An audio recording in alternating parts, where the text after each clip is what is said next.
Hey, everybody. Good afternoon. Welcome to Trail Talk. Am I unmuted over here? Okay. I'm Edie here live in the classroom studio, coming to you from the Chisholm Trail Heritage Center in Duncan, Oklahoma. And today we are talking about Oklahoma Olympians. I mean, who else is as excited about the Olympics as I am? I have been watching the trials on replay. I have been watching documentaries about Olympians. I mean, we at our house, we can't get enough. I mean, I have on 1976 USA swimming t-shirt. I got this at the 2016 swimming trials, Olympic swimming trials in Omaha, Nebraska. My husband and I and two of our kiddos got to go to that. It was we got to see Michael Phelps swimming. I mean, it was amazing.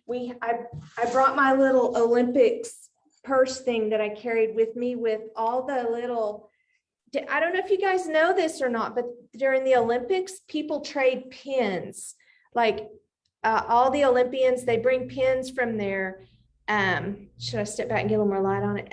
From their teams, and then they're just like general Olympic pins, and not all of these are from the 2016 trials. I actually have some pins on here. This one you can't really see. They had a weird little mascot in the 1996 Olympics in Atlanta. I went to the 1996 Olympics in Atlanta. Anyway, it's just super fun, super great. I also, this is the cap that came from those 1996 Olympics. It's a little kind of gross. My dad wore it. Now my boys wear it periodically, but lots of 96 Olympic pins on that as well. What I don't have, and I'm going to find before next week, is in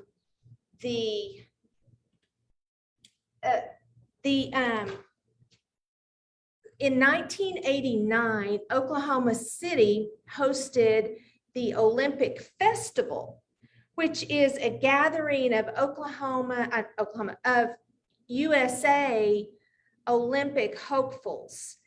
At the opening ceremony, Florence Griffith Joyner, Flojo, carried the torch into the stadium and ran around the track. I mean, it was so amazing. And I had a full-time job in those days, and I volunteered. You could sign up and volunteer for all sorts of things during that Olympic festival. And I worked more than 40 hours volunteering in addition to my job that week. I mean, there was everything. There was like ice skating and hockey and track and field, and there was gymnastics and just all kinds of different sporting events. And there were so many different ways you could volunteer. Anyway, it was just such a great experience. So I have been a forever Olympic fan.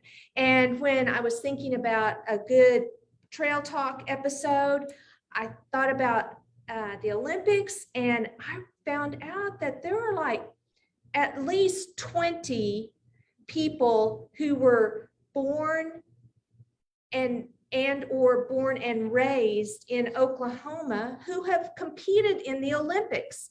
And so I'm going to take some time today and introduce you to half of those Olympians. And then next week, I'll introduce you to the others, including one young man who made the Olympic team this year. Someone who one of my sons competed against in high school.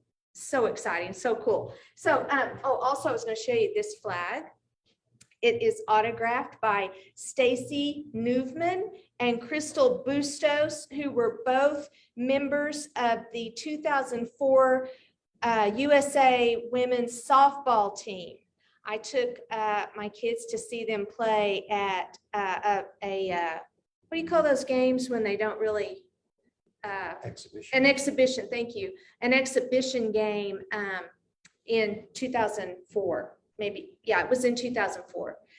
So anyway, another little memento of mine. So exciting to share those with you. So without further delay, my crew is moving me along. So the first Olympian I want to introduce you to, his name is Braden Looper. He played baseball at the 1996 Olympic Games in Atlanta. And I went to one of the baseball games when I went to those games that year. So yeah, that's right. I saw Braden Looper playing baseball. I didn't remember him. I didn't recall the roster, but when I looked it up, I thought that was pretty exciting. Anyway, he's from Mangum, Oklahoma. He was born in Weatherford, but he grew up in Mangum, went to Mangum High School, all-star high school athlete, lettered in multiple sports, but he went on to play professional baseball. He went to Wichita State, played baseball there, and was in the College World Series, which happens to be in Omaha at the same time as the Olympic trials, just FYI. And he was a first-team All-American as a junior. He's been inducted into the Wichita State Sports Hall of Fame. And in 1996, he was a member of the bronze medal winning team USA in the Olympics that were held in Atlanta. So well done, Braden Looper, way to represent Oklahoma in the Olympics. The next Olympian I want you to meet is Chad Bond. He is obviously a weightlifter. The what is that one called? The clean and jerk, or is this the snatch? Or anyway, I wasn't calling him a jerk. He was born in 1980 in Kanawha, Oklahoma. He competed on the 2004 Olympic team in Athens, Greece, and finished 18th, which is amazing. Then he turned around and qualified for the 2008 Summer Olympics as well. So he made 2 different Olympic teams. He currently holds the national record for the clean and jerk at 190 kilos. And I'm not quick at converting metric to whatever our measurement system is called, but kilos to pounds. I'm not very quick at that, but obviously it's a lot of weight. And so Chad Bond, we are proud to call you one of our great Oklahoma Olympians. I'm going to go on and pull up our next Olympian. This man is an outstanding athlete. One thing I do want to point out, I'm introducing you to athletes who are Oklahomans by birth. I know that we have a lot of Oklahomans who have attended college here, but weren't born in Oklahoma. And I may give those a mention next week, just because there are several who made the Olympic team for this year. But just for the purposes of today's Trail Talk, I'm only going to be talking about people who were born in Oklahoma. So this is Charlie Dumas, and he was a high jump champion. And I was so glad I was able to find this picture. It was on all posters, because it gives the progression of his gold medal winning jump in in Melbourne, Australia in 1956. Charlie Dumas was the first person to ever jump 7 feet. Now I want you to look at his style. He's not doing the flop, where they arch their back and go up and over like that. He's doing it leg first. And so he is having to jump, throw his leg over, roll, and that is a sand pit. That's not a 3-foot tall cushion that he's landing on. That is a sand pit that's all the way down on the ground on the other side. So he is falling 7 feet. Falling 7 feet, landing. He's going to get back up and go again if he needs to at a higher, to try to clear a higher height on that. But one of my kids was a high jumper, and so I really appreciate the difficulty with this sport, but I mean, today's high jumpers have a lot of things that probably keep them healthier. I would say, especially having to land like that. I've seen video and I've seen some people were actually able to kind of gather themselves and land on their feet.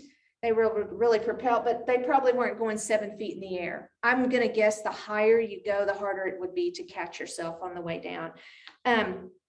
But Charlie Dumas was born in Tulsa.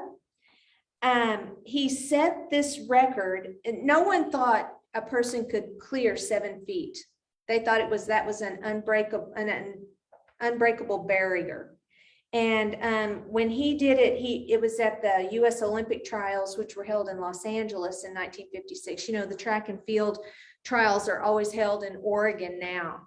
And he won the NCAA track and field title for the University of Southern California team in 1950. In 1960, he made the Olympic team again, but he had a knee injury, and that prevented him from medaling, and he placed 6th. He still placed 6th in the whole world with a knee injury. I mean, anyway, I'm so impressed with this man. After his career, he won 5 consecutive, in which he won 5 consecutive national high jump titles. He became a teacher and taught in different schools in the Los Angeles area. But wow, Tulsa, Oklahoma, home to a real record breaker, Charlie Dumas from 1956. Love those pictures so much. Okay, so this is Christy Gaines. Some of you may recognize her. She was a member of she actually competed in a number of Olympics. 1996, Atlanta was her first. She was a sprinter. She was a great sprinter. She was just never like the top sprinter for the USA. She had a very long career. She competed through 2008, so 96, 2000, 2004, 4 Olympics. That's a very long career. I guess she competed, but she only made the Olympic team in 1996 and 2000. She won a gold in 96 in the 4x100 relay and bronze in 2000. She won several medals in the Pan American Games, World Championships, USA Indoor Championships, University Games, NCAA Games. So she was a great American athlete. Now, she happened to compete during a time when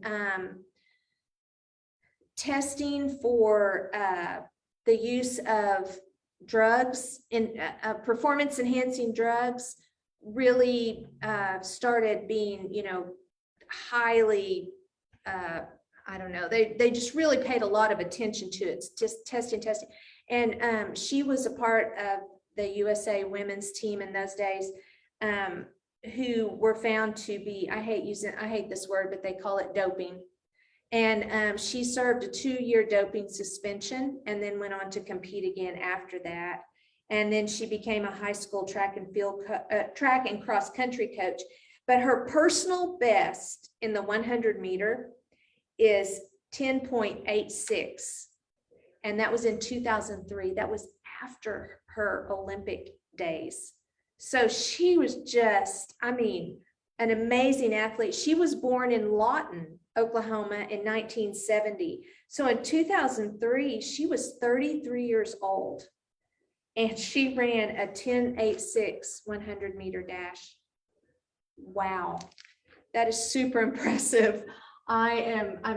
She is a credible athlete.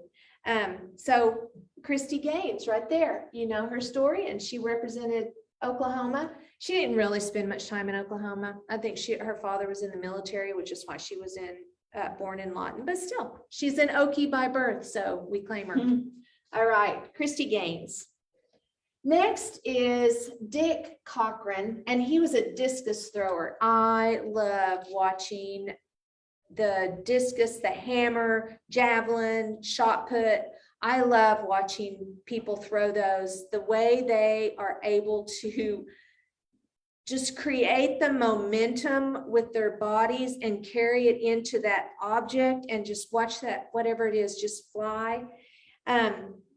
Anyway, Dick was born in 1938 in Tulsa. And he was a bronze medalist in the 1960 Olympic Games, which were held in Rome. How cool would that be? And he placed third behind Al Order. If you are an Olympic or a track and field fan, you recognize Al Order's name. And then Rink Bobka also placed ahead of him during those games. He competed at the University of Missouri and won NCAA championships, the Pan American Games. He won the Big 8 Conference Championship. That's stating the conference, right? Big 8. Anyway, he continues to dominate in discus in the Senior Olympics well into his 70s. So this guy is, I mean, he was born to compete. Now that's a little bit old. I mean, he would be like 80, well, I guess, yeah, 83 now. Would that be right? Or is he just 73? I don't do math. 38 and 73. That'd be 111. Yeah, he's the man is an athlete, and he won a bronze medal in the 1960 Olympics. Thank you, Dick Cochran, for representing us. This is a trading card for an Olympic swimmer. How cool is that? And I know you can't see his swim trunks, but you know, if you guys watch swimming, you know swimmers walk around with not much on. The men do. That's just, two of my kids were swimmers. High school swimmers do the same thing. They're just so not worried about stuff. Swimmers are unique people. Oh wait, no, he's not a swimmer. Is this Jack Van Bever? Yeah, he's a wrestler. My bad. He looks like a swimmer. I don't know why he doesn't have a shirt on in his thing. Maybe they didn't always wear singlets when they wrestled. I don't know, because he wrestled a long time ago at the 1932 Olympic Games. So that was a long time ago. I'm so sorry. Everything I said about swimmers is still true, though. Just saying. Okay. I believe you. He wrestled for Oklahoma State University, Bailey. Go Pokes! Or there you go. We got a Pokes fan amongst us.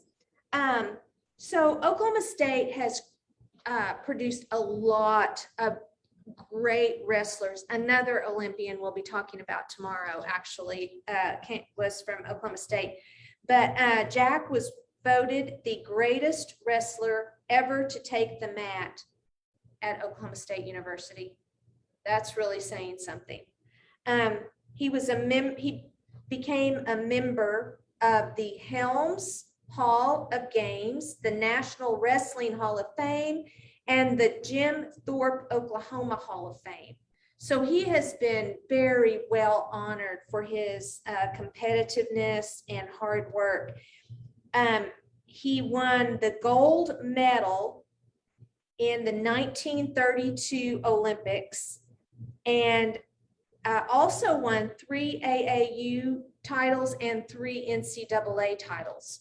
So this man was not to be trifled with on the wrestling mat.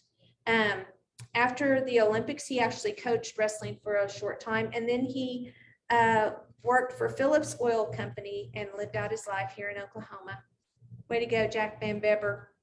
Let me see if I have any other information on him. Oh, I don't want to leave out, he was born and raised in Perry, Oklahoma, also a town known for their wrestling team.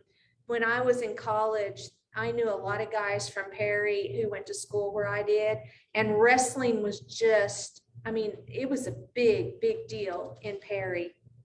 And so that's where he grew up, and there's actually a statue of him in Perry. yeah, I'm pretty sure that statue of him is it's either in Perry or Stillwater, but I mean, he is just really a well-known guy. And I am so sad to say I didn't even know about him until I started researching the Olympians from Oklahoma. So just really a great Olympic champion, Jack Van Beber. Okay, the next guy is Jerry Heidenreich, swimming, 1972. Anybody recognize this guy? He was kind of a big deal in the pool in 1972. This is Mark Spitz helping Jerry out of the lane.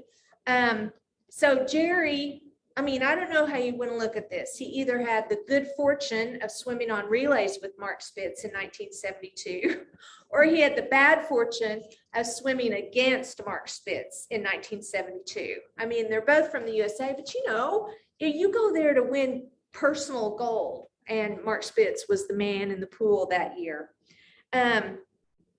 So Jerry was born in Tulsa, Oklahoma.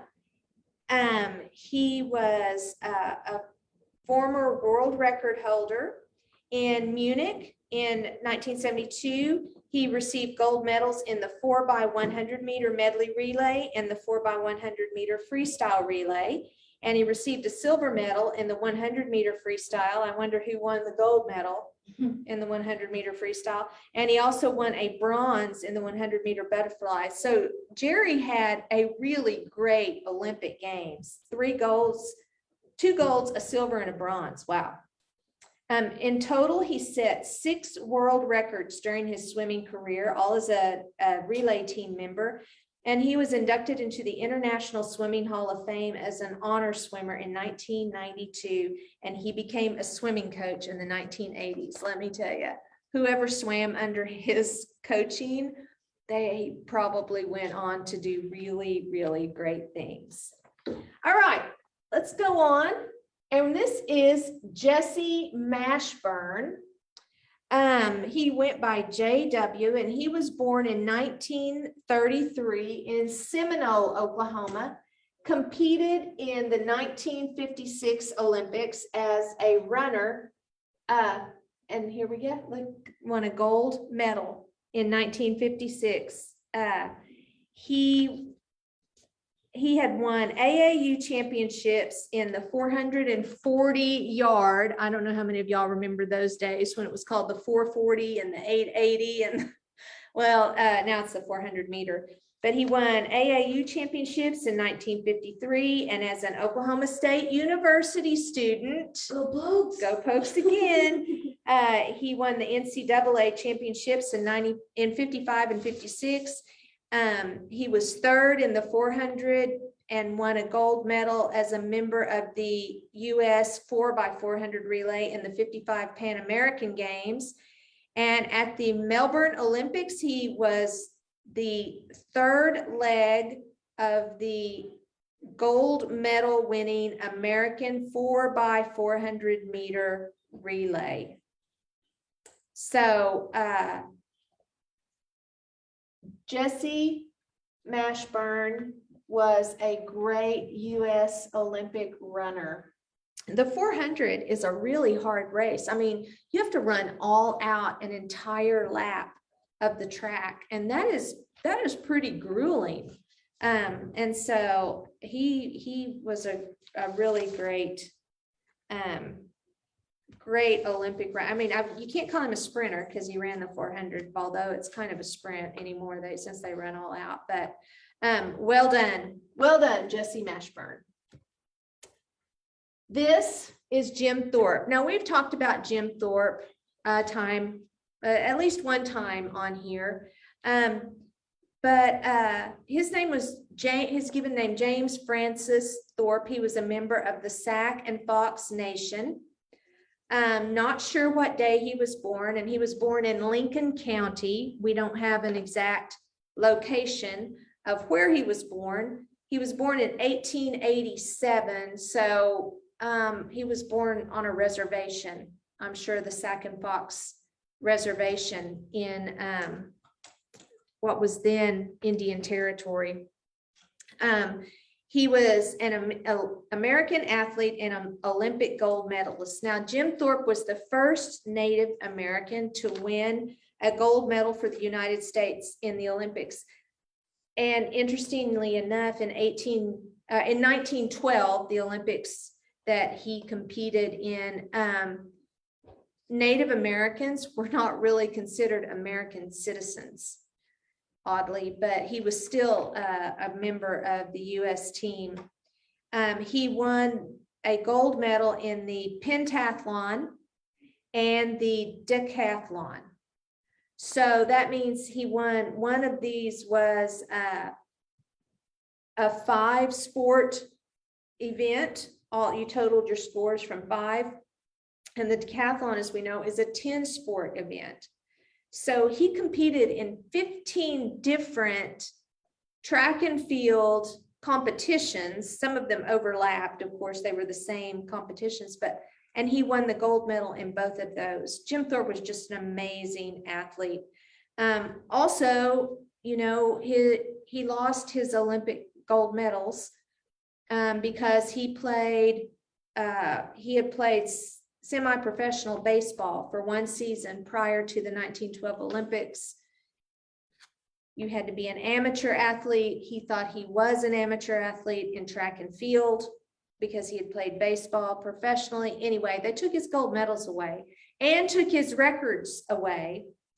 And the gold medals were returned to his family in 1982, but Jim Thorpe passed away in 1953. So at any rate, it was unfortunate that he lost his medals, but we can still proudly say Jim Thorpe, great American Olympian, great Oklahoma Olympian, and we're just proud to be able to talk about him today.